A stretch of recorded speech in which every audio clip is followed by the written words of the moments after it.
I woke up and I saw Gunna had dropped the Pushin P snippet, but I didn't know it was my loop. I got friends that like didn't even know I did lick back to this day until I told them, it was like, you did lick back? I ain't gonna lie, when it dropped, I played it at least 300 times straight. You feel it? Like in one day. Welcome to the Made in the Studio podcast, where we spotlight some of the creatives behind your favorite songs. I'm your host, Desmond A, and today we have a special guest. Today's guest has produced for popular recording artists such as Gunna, Playboi Carti, Lil Durk, Lil Baby, Young Thug, and much, much more. It's with great pleasure that I introduce to the podcast Grammy-nominated, multi-platinum producer, Juke Wong. Juke. That was, that was a great intro, bro. Want to put some respect on your name. All right, now Juke, I want to start from the very beginning, the very start. So, how did you get into music in the first place, and then how did you get into music production more specifically? I always actually been a fan of music. It's funny because my older sister, when my parents had her, they put her in like piano and guitar lessons, but like she didn't really stick with it. So like when I was born, it was like, we not gonna put him in no type of lessons because, you know what I'm saying? Like we seen what she did, he might not stick with it either, but then it's funny, it's my whole life now. But I got into production probably like, the first time I ever like opened a DAW, I guess, was like in middle school. I was like in 7th grade. At my school, we had this computer typing class, and I would always get my work done super fast. They had GarageBand on there, so like when I got done my work, I would literally just like drag like melody loops and drum loops and be like, damn, like I just made a beat, you know what I'm saying? I was like 12, 13 at that time. I ended up getting a laptop.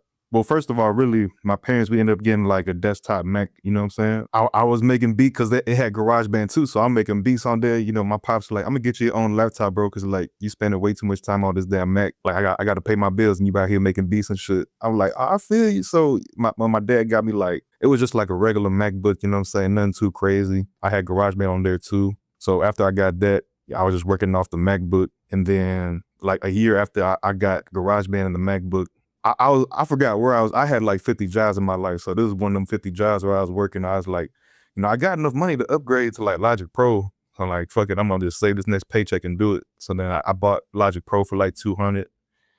And then that was when I was like 16, 17 maybe, around that time. So yeah, after I bought Logic Pro, high school, especially my senior year of high school, because like junior year, I would say like sophomore summer going into junior years when I really like started making beats. But by senior year, I was like so locked in. Like I would work like 3 to 10 at night.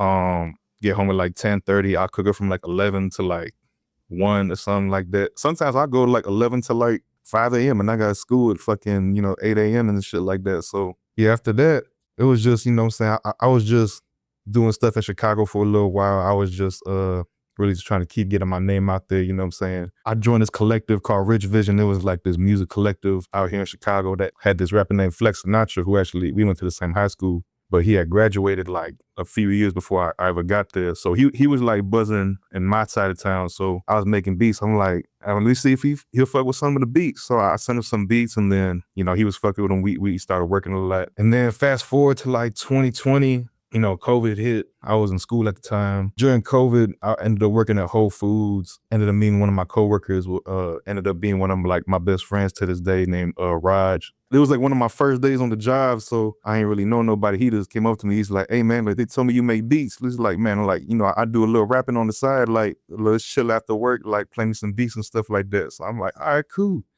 So I played on some beats. He was like, damn, bro, like you man fire, bro. And then turns out like he went to the same high school I went to. He actually went to high school at the same time as my older sister. So I just want to jump in there real quick. No problem. You talked about, selling, getting your beats out there. I just got a quick question on that. Do you recall how much your first sold for to some of those independent people out there? I was doing a lot of it for free, especially after, because I was just happy to like get my work out there, honestly. And like to me, like I said, in my part of the city, like he was like really buzzing, so it was just cool to like get songs with him and stuff. But I was on BeatStars for like in 2017 when I first started for like a little minute. Okay. I say I maybe sold a beat for like $30, $25, like just in general, you know what I'm saying? But now shout out, gone up now. nah, most definitely. But yeah, when I was working Flex, like Flex Sinatra, that's the rapper's name that I was working with back in the day.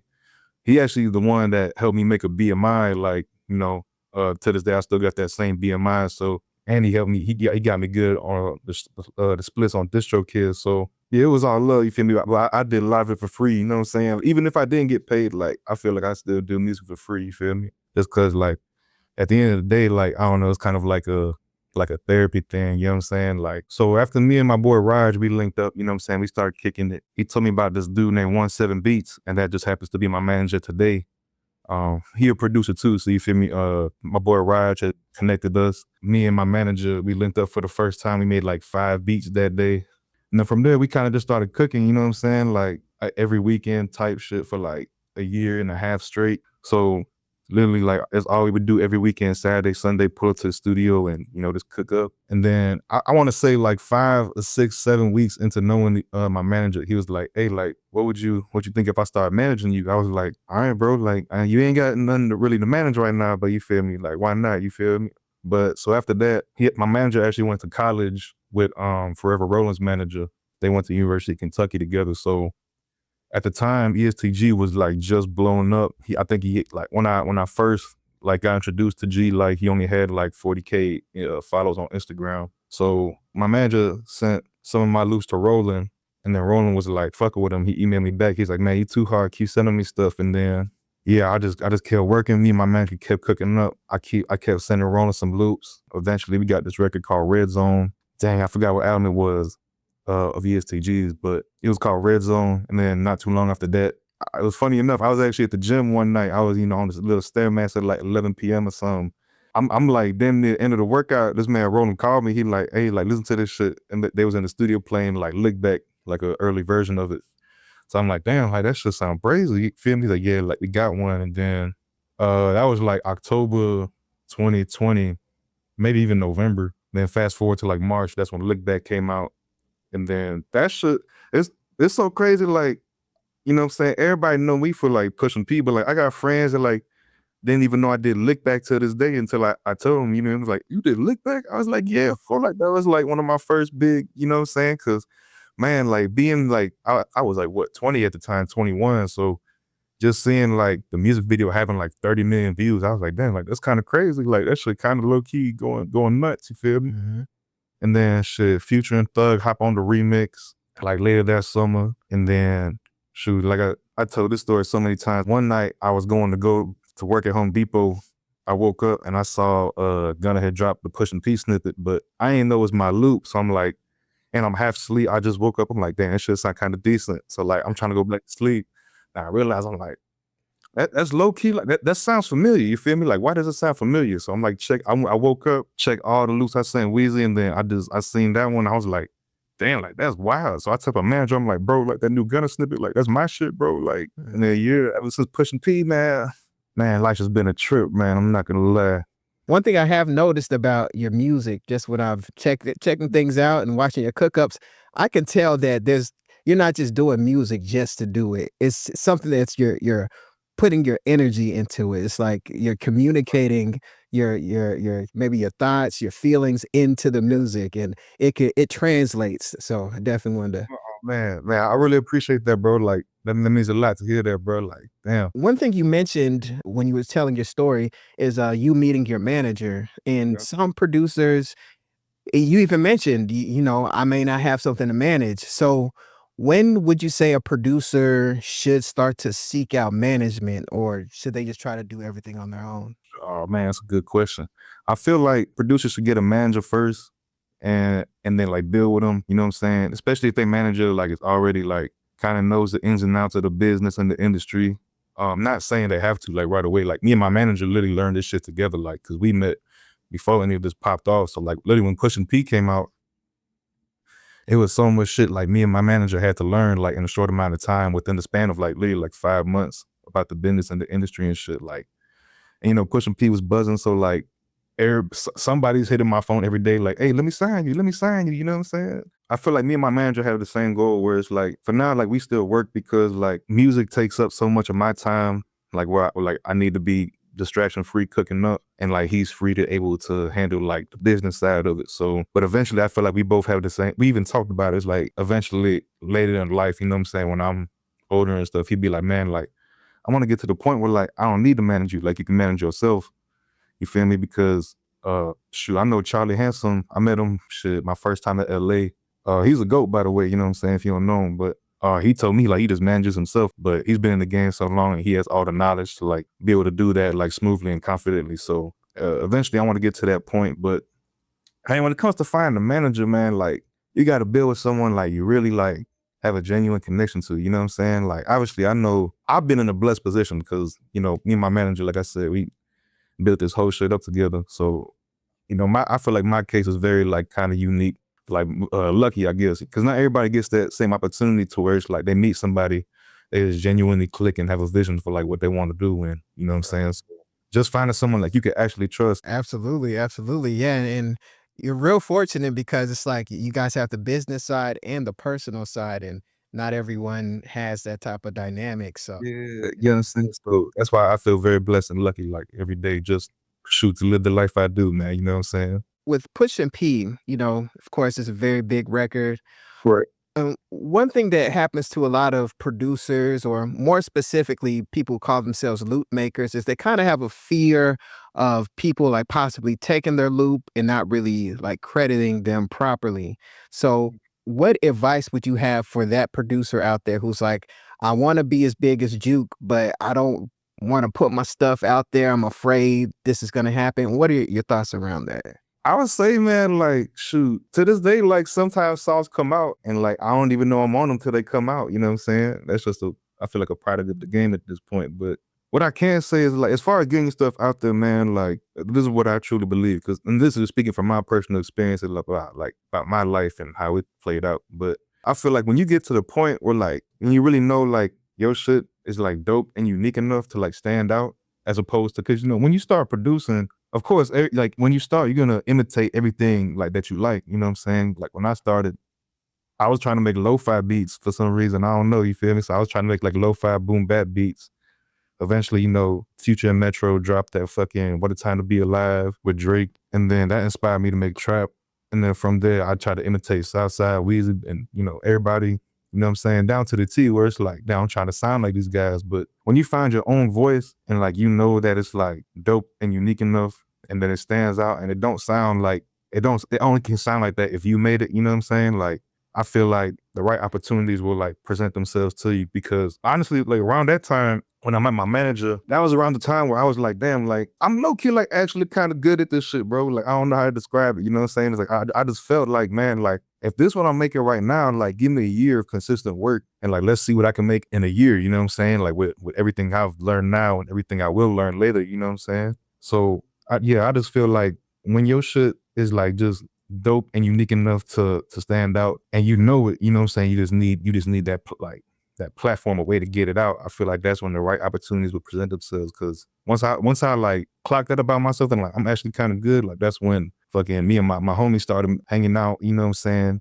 at Whole Foods, and he introduced me to my manager, and then from there, like while still consistently working, just keep on getting better, you know what I'm saying? So that, you know, you just keep building your own voice and stuff. So that's what I would say as far as getting shit out there. But I mean, there's so many other ways and avenues to do it, but really just consistent work too, man. You feel me? Like get better because you want to. Don't get better at music because you want to reap the benefits of it. I guess that's like the most respectful way to put it. You know what I'm saying? Like, How did the Lil Baby Stiff Gang song come about? Like, how did that actually?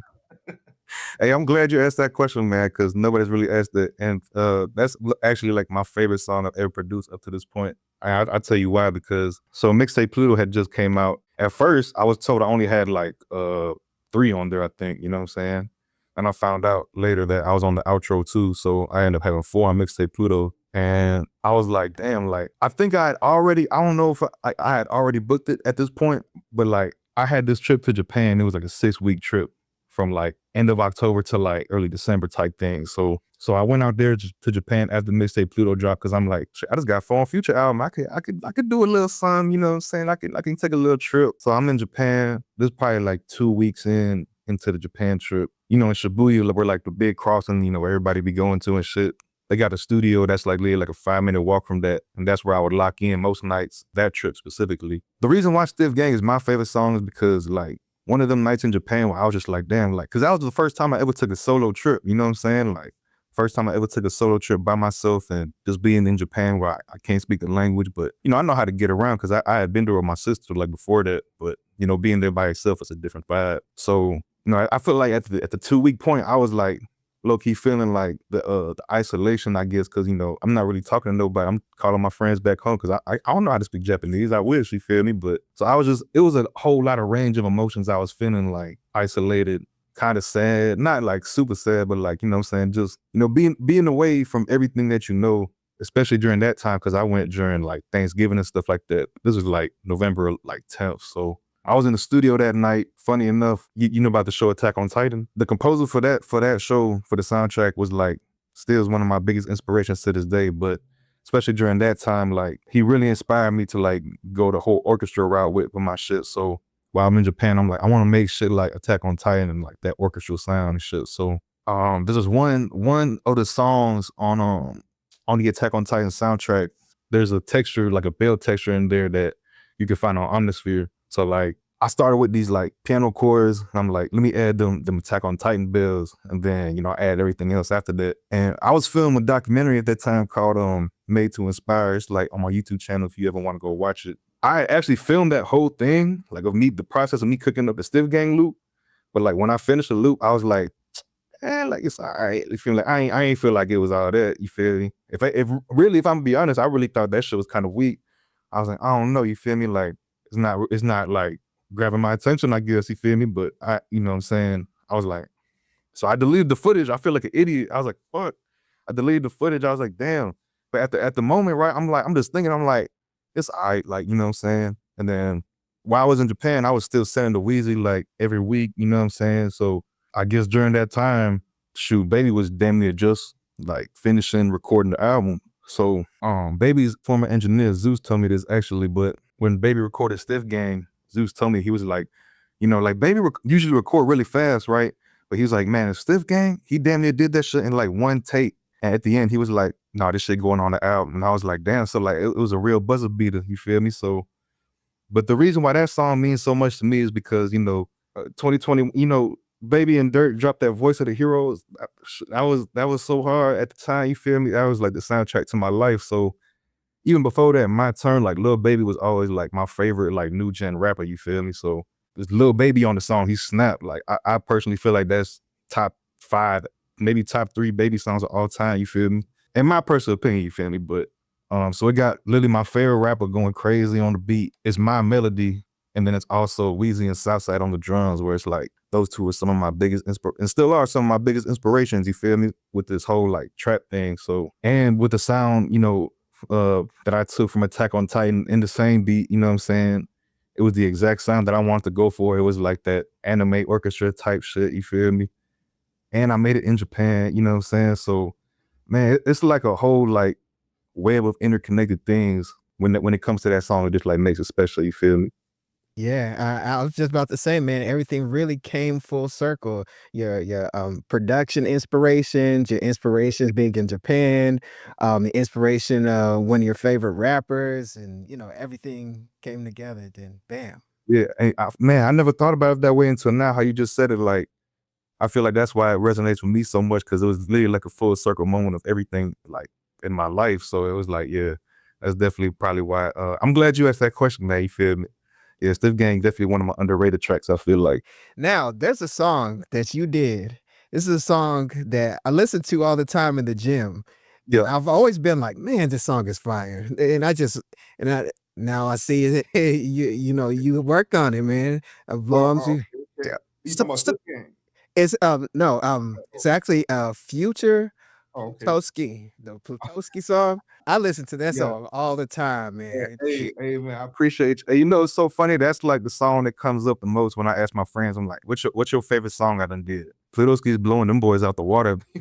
Like, Yeah. I got like 20 people tell me like, yeah, Plutoski like the hardest one, bro. I said, damn, like, I feel you though, that shit is decent. You feel me?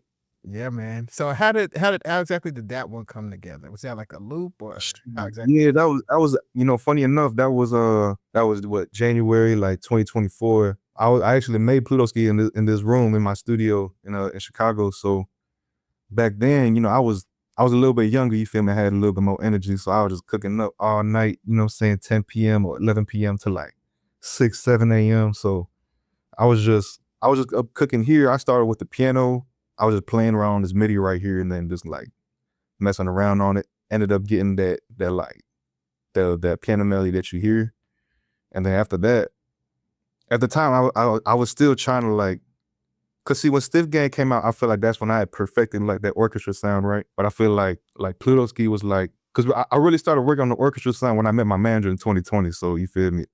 So ever since then, I've been like working towards this sound, and then I feel like Plutoski was like version like 4, where I was like, damn, like I ain't really think about nothing about the Plutoski loop either though. I was just like, it's cool, you feel me? Like I ain't think it was like super hard though, you feel me? But maybe I was just in the moment just cooking and stuff. But yeah, after the piano, sure, I just add everything else, like all the orchestral joints, you know what I'm saying? The strings, the choir. So yeah, that was January 2024. I had probably sent that to Weezy maybe like, shoot, I'm gonna say like a week later maybe. And then yeah, from there, I don't know how that song came about, cause that was the last loop I expected for like, cause when they told me I had Ready Cook Up and Plutoski back to back, I heard Ready Cook Up, I was like, yeah, like that's one of them loops where I knew like, yeah, like that one definitely like crazy, you feel me? But then Plutoski, first time I listened to it, I'm like, is this my loop? And then I'm listening to it, I'm like, damn, like this do sound familiar. But I'm just like, yeah, I ain't really think nothing of that loop for real, you feel me? Like I knew it was hard, but like I said, at the time, that was like version 4 of a sound that I kept trying to perfect. So like maybe that's just my brain being like, oh, like it's still like imperfect in some ways, you feel me? Yeah. Gotcha. Now that's funny that you say that because a lot of times producers will have beats or loops, and then it's like, this one is okay, and then the one that you think is okay is what the artist Oh ends man. up doing.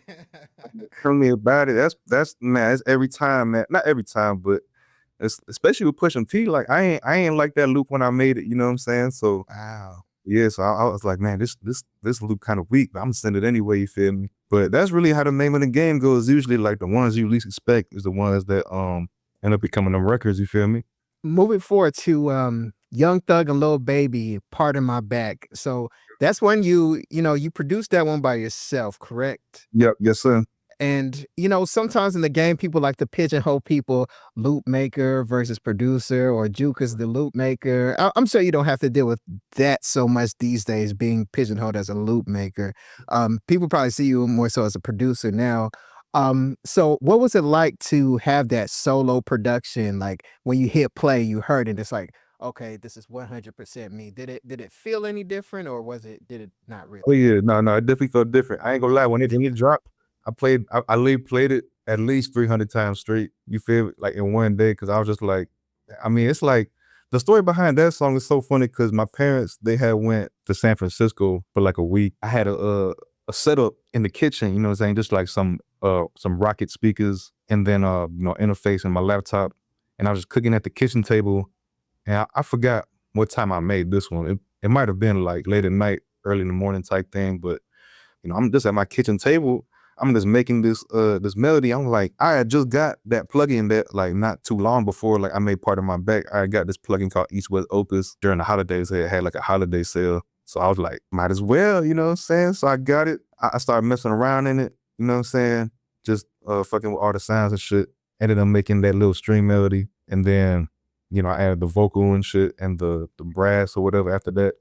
And then after, I usually chop and like flip on my loops kind of. So after I chopped it, that's what the melody would sound like in the final version of Part of My Back. I just like pitch it down. So when I heard it pitched down, the chop version, I was like, I mean, I could add some drums to this. It'd be pretty quick. So I just did the drums and shit. I just arranged it, you know what I'm saying? I got a pretty simple formula about how to arrange shit. And then after that, I thought nothing of it. I'm like, I liked it though, you know what I'm saying? I liked it. I was like, damn, like this sound like I upgraded my sound, you feel me?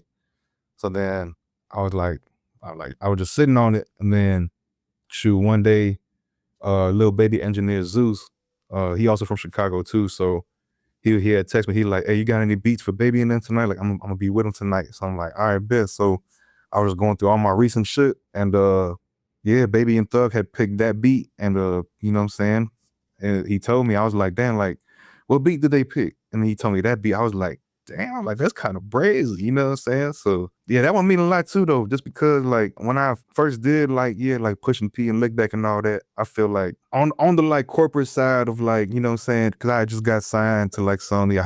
I was dealing with a lot of like A&Rs at the time. You know, it's like A&Rs asking me for loops. Loops is like, I could do beats too, you know what I'm saying? So I told him like, I could do beats too, gang. Like, you feel me? It ain't gotta be just loops. And I feel like at the end of the day, like music is music. So I get it how you live, honestly, but it just felt good knowing that that song was just me because that was like literally 100% my vision came to life. And like I say, Lil Baby, my favorite rapper, and then Young Thug, obviously fuck with Thug, you know what I'm saying? So having them two jump on that beat, man, it was crazy. But shoot, nowadays, you know, it's funny, I don't even really make beats no more. I just kind of make melodies, you know what I'm saying? I just kind of fell in love with the process of doing that. Okay. So speaking of making melodies, one thing Yeah. I noticed is that you use Logic. Yes, sir. A lot. I like Logic. Logic has a lot of crazy good stock sounds. Like the stock Oh, yeah, experience yeah. are really good. It's like stock sounds in lick back. Oh wow. Okay. Yeah, yeah. Okay. Okay. Yeah, So yeah. we kind of we kind of live in an FL Studio cook-up kind of world. So how do you manage like cooking up with other producers with the fact that you use Logic? How exactly do you tend to do that? Oh, I use FL too. Matter of fact, only for like drums though, but like I'll never use FL for making melodies. If I'm ever cooking up with the homies, I got FL on my computer too. We can just make beats on my laptop and stuff like that. Even sometimes it's like if the homies making melody on FL and like I don't know, I don't feel like doing all the work to get on Logic and then have them send me the loop. I'll just do something on FL too, you feel me? But yeah, no, Logic is definitely where I'm most comfortable at, you feel me? Because shoot, that's what, you know, I started on GarageBand and switched to Logic. So yeah, it's been a while. I first got GarageBand like 10 years ago, not even like 11. So shoot, Logic like my little cousin, you feel me? Watching your videos, I was looking on YouTube. It got me just thinking like, man, I miss Logic. Yeah, so these days I'm on FL Studio because everybody uses FL, Right, the right. Pro Tools to record. So Hey, you can always, I mean, sure, you can have between both, you know what I'm saying? Ain't nothing wrong with it, you know what I'm saying? I feel like every DAW has they specialties, you feel me? Like FL, of course, for the drums, like number one, I can admit that, you know what I'm saying? But Logic and Ableton, I ain't really use Ableton like that, but a lot of homies do, and I see what they do on it. I just feel like Logic and Ableton, you're able to like do more with the melody, you know what I'm saying? I mean, you could probably do it in FL too. It would just take a shorter time in Logic or Ableton, maybe, you feel me? right. Yeah, Yeah. that's a good point. Every DAW does have a strong You know what I'm saying? That's why Ableton. I'm trying to learn the main three, Ableton, Logic, and FL. So I just gotta learn Ableton, man, but it looks too confusing. I'm right there with you. I see the little screenshots and stuff. I'm like, where do I start? You But know what I'm saying? Yeah. yeah, man. So just getting into a little more advice directly for like other producers, the producer Right. community and things like that.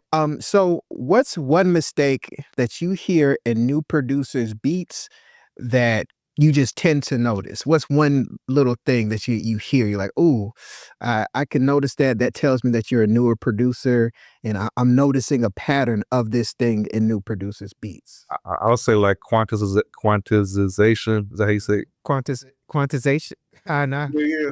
However Quantizing. Yeah, yeah, quantizing. like sometimes like, you know what I'm saying, I was be playing, especially like newer homies that just started producing, they be playing me beats. And it's like, yeah, quantizing sometimes is just off. So that's really the only thing I hear the most. But in terms of like melodies and stuff like that and drums, it's like, I don't know, sometimes people be all right when they first start out. You feel me? Not me. I was low key garbage when I first started. But like one of my homies actually just started making beats. I'm like, he decent, you know what I'm saying? Like, I mean, I see the vision for it. It ain't all the way there yet, but you know what I'm saying? You're not far from it, you feel me? Quantizing, I guess, you know what I'm saying? And yeah, I can't really tell when people like just started producing sometimes. That's because sometimes they should be decent. But like, if you playing me some shit like I started making when first started producing, I'll be like, all right, yeah, I feel you, you know what I'm saying? Like, What advice would you have for new producers trying to create their own signature sound?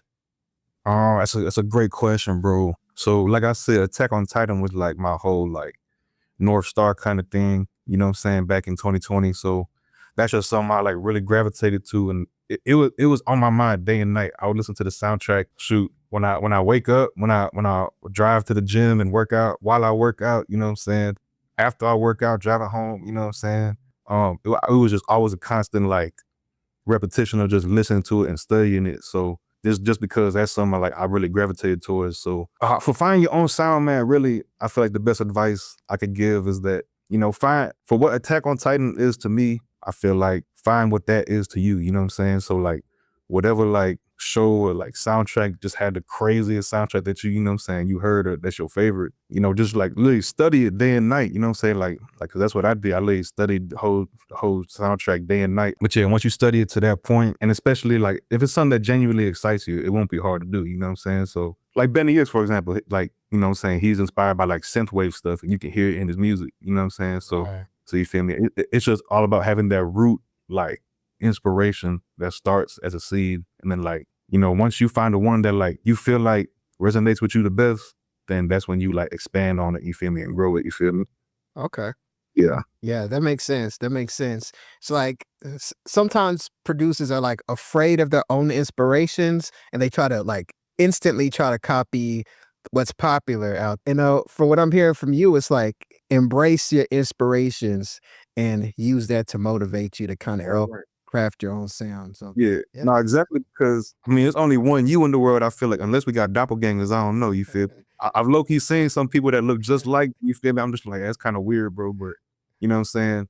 I mean, nobody's gonna have the same brain and process as you know what I'm saying? So like, just like how for me Attack on Titan was like the whole thing, it's like, this also why I did it, because I was like, man, like, I don't think nobody else is on that wave right now, you know what I'm saying? Like, and like my whole thing just being unique and standing out. And you know what I'm saying? Obviously, when you still working on finding your voice and you try to emulate other people's sounds, that's all right. You know what I'm saying? Like, do that for as long as you feel like you need to, you feel me? But at a certain point, like even I take inspiration from like books, video games, like just I try to give everything like a chance, you know what I'm saying, in any form, you know what I'm saying, just to, cause shoot, I actually, it's funny, that movie Avatar, the one with the blue people, Yep. bro, I just saw that for the first time like 2-3 months ago, and I was like, damn, this shit low key lit. You feel me? So, and then it made me and my friend, we watched the other two movies after that, because I was like, damn, like I didn't think I was gonna like it that much. You know what I'm saying? And same thing with Harry Potter last year. Like I watched Harry Potter for the first time, like all the way through last year, and like that also gave me new inspiration for stuff too. You know what I'm saying? So, like I said, you watch a good TV show, see a good movie, and it really inspires you. Like, shoot, man, like use that to the best of your advantage. You know what I'm saying? Yeah, that's definitely facts. Yeah. I remember one time I was watching like an old school TV show, and somewhere in the theme was this cool string sound. So I just grabbed Shazam, I put that Shazam up next to the TV, and I was like, I gotta flip that. So Hey, I be Shazamming shit all the time. I promise you. Like I be in the gym, like Shazamming shit. You can ask all my friends. You feel me? You can ask my manager. He done see me Shazam a bunch of songs. They're just like, yeah, I need that. You feel me? yeah, that's what's up. That's what's up. Now, how do you deal with beat block, or do you even have beat block these days? Oh yeah. Shoot. I mean, shoot. Everybody get beat black. I feel like I don't feel like nobody's safe from it, honestly. But how I deal with it, like I said, I just did 3 months in Japan, just 5 days a week, 8 hours a night, straight, 12, like 3 months straight, just like that. So by the time I got back, I was like, cause I came back with like 430 new loops. I was like, yeah, I could take a little break or something. You feel me? That's a lot, man. Yeah, Wow. I was locked in out there. For I'm telling you, like, no, that was the whole plan. I was like, when I go to Japan, I'm gonna lock in so crazy, cause like that's how committed I am to getting better at the craft. You know what I'm saying? Like, I ain't got no distractions out there. I ain't got, you know what I'm saying, shit to do but go to. I mean, there's plenty of shit to do in Japan, but you feel me? The main mission is just to get better, like every day. So that's what I wanted to do. But when I came back, by the time I left Japan, I was like, I'm so tired of cooking up, bro.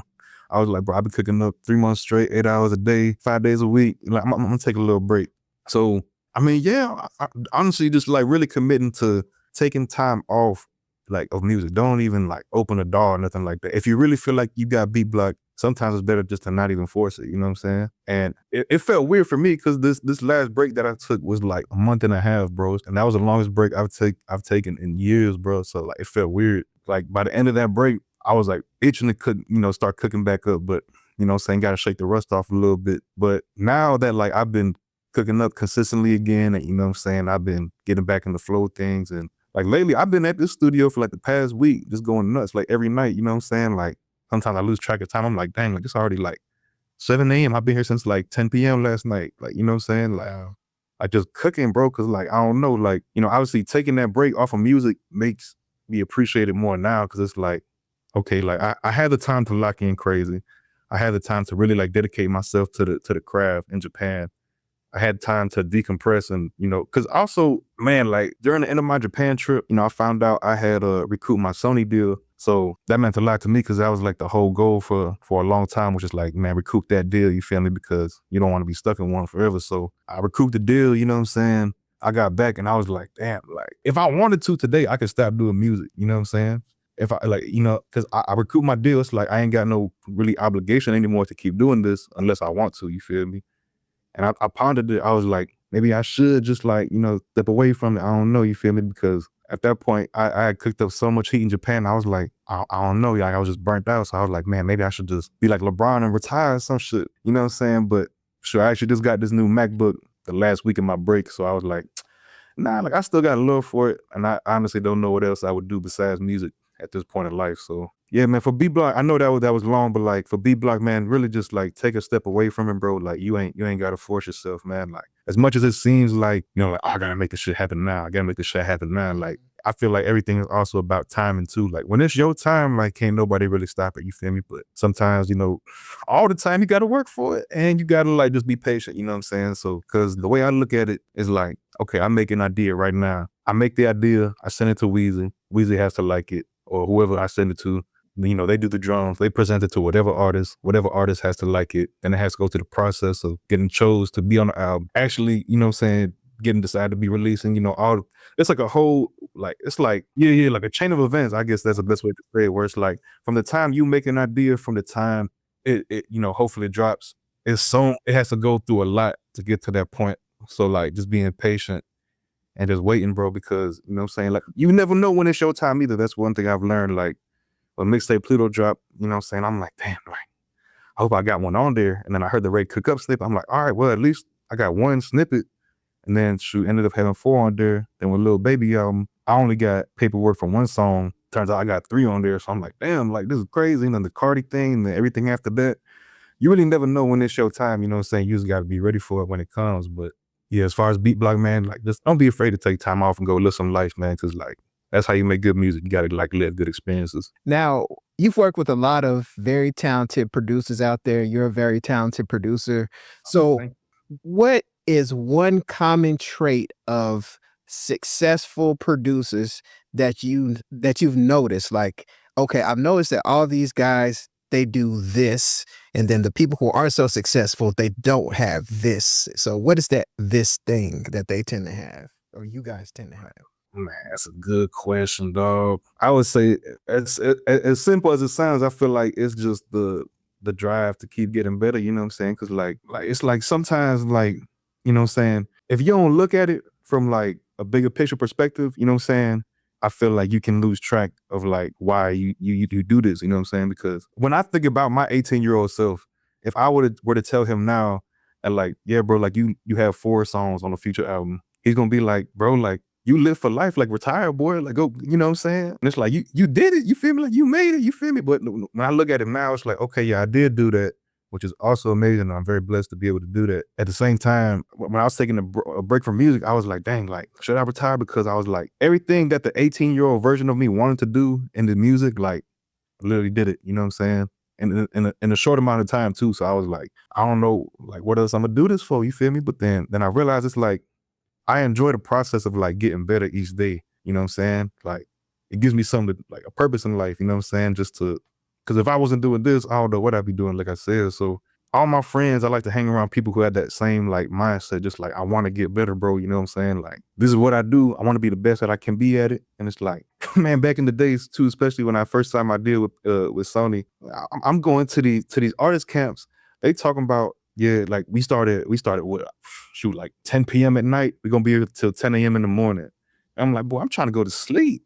You know what I'm saying? Like it's late as hell. Y'all got me in the studio. You know what I'm saying? I can't even make a beat because I'm falling asleep. But as I got older and like I really started like experiencing, just the joy of being here at this desk and just getting better at this shit that I didn't plan to do in life, you know what I'm saying? Like I ain't plan to be where I am today, you know, it just happened, you know what I'm saying? But I'm thankful for it, obviously, but if I got the golden opportunity to like, I get to wake up every day and I can keep doing this and keep getting as good as I can get at it, why not take it? You know what I'm saying? And you know what I'm saying? I just feel like a lot of successful people, they just have that same mindset where it's like, it's like we just trying to get better, you know what I'm saying? Like even collaborating with like homies, you know what I'm saying? It's just learning something from everybody, and you know how everybody's processes are different and stuff like that. But we all have the same goal of like just like let's get better. You know what I'm saying? Like let's work. You know what I'm saying? Like I used to hoop a lot, so like that I feel like that also why like I got a good work ethic because I wanted to go. I mean, everybody wanted to go to the NBA. You know what I'm saying? So I was trying to do that. You feel me? So like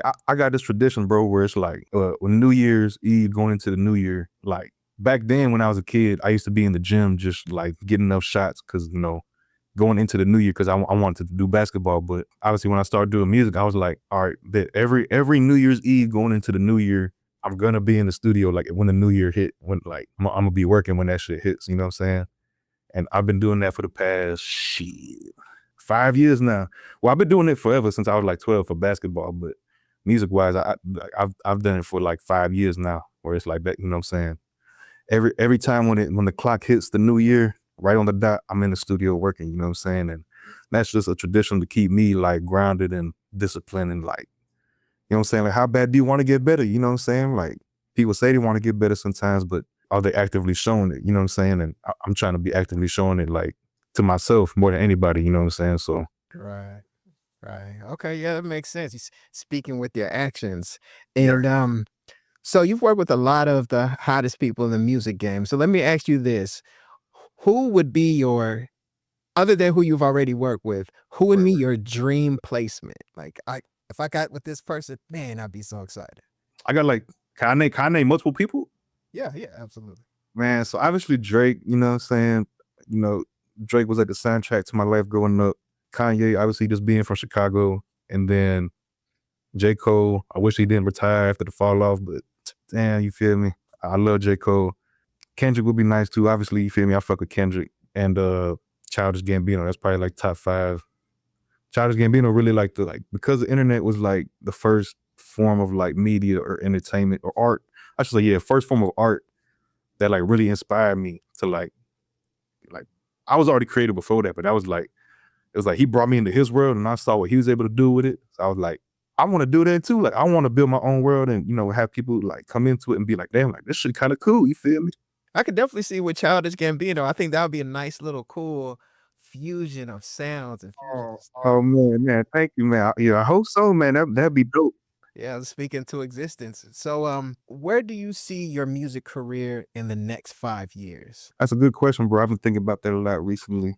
Realistically, I see it like I keep doing my thing in the rap space. You know what I'm saying? By the time I reach, because I'm 26 now, so by the time I turn 31, I want to have the option to, you know what I'm saying, pursue other avenues of music, like whether it be like video game music, going into the R&B space or pop space more, you know what I'm saying? Really just diversifying other than rap, because, you know, rap is like, it's the love of my life, you know what I'm saying? Like, shit, don't nothing else compare to like good rap for me, you feel me?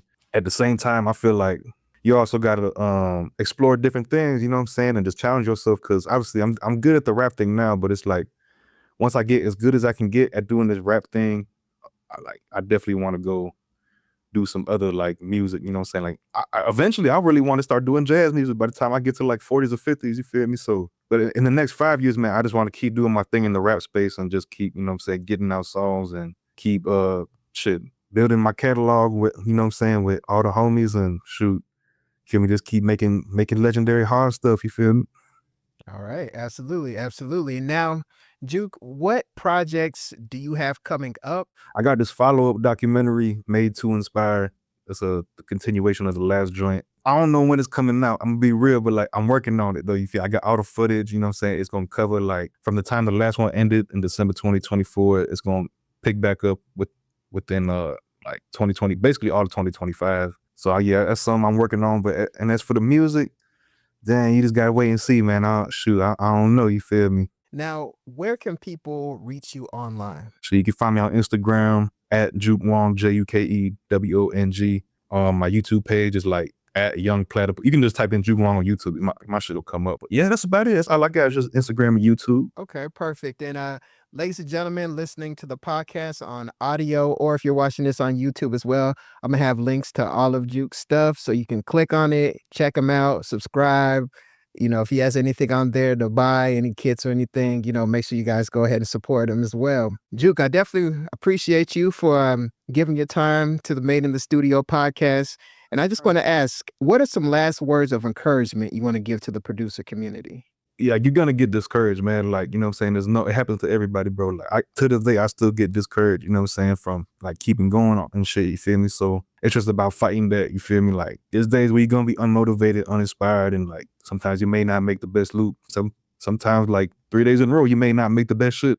As long as you keep going with it, you know what I'm saying? Just do it because you love it. And I'm talking about like actually love it. Like this is something like you sacrifice for, you feel me? Like, man, I don't sacrifice a lot just to do this. So as long as you genuinely love what you're doing in music, as far as like the process of creating it, you know what I'm saying? If you really fall in love with that and that just keeps you going, you know what I'm saying? Like on the demotivated, like uninspired, like discouraged days, you feel me? Sometimes, like I said, you need to step away too for a little bit if you need to, but as long as you keep coming back, man, to the fact that when you cook up, you genuinely want to be cooking up right now. You feel me? Whether I make some heat, whether I make some ass, you know what I'm saying? At least I tried, you feel me? So that's what I could say, man. Like, Perfect. Great words of encouragement. I'm hearing a lot of perseverance. I'm hearing a lot of showing up to, express yourself and the love of the craft. Man, Juke, once again, I thank you so much for joining the podcast. hey, thank you for having me, bro. You feel me? Absolutely, absolutely, man. And yeah, ladies and gentlemen, make sure you rate the podcast, leave your comments, and once again, check everything Juke Wong out. Once again, Juke, thank you so much, man. Hey, I appreciate you, my brother. Absolutely, man. You have a great day. Hey, you too, man.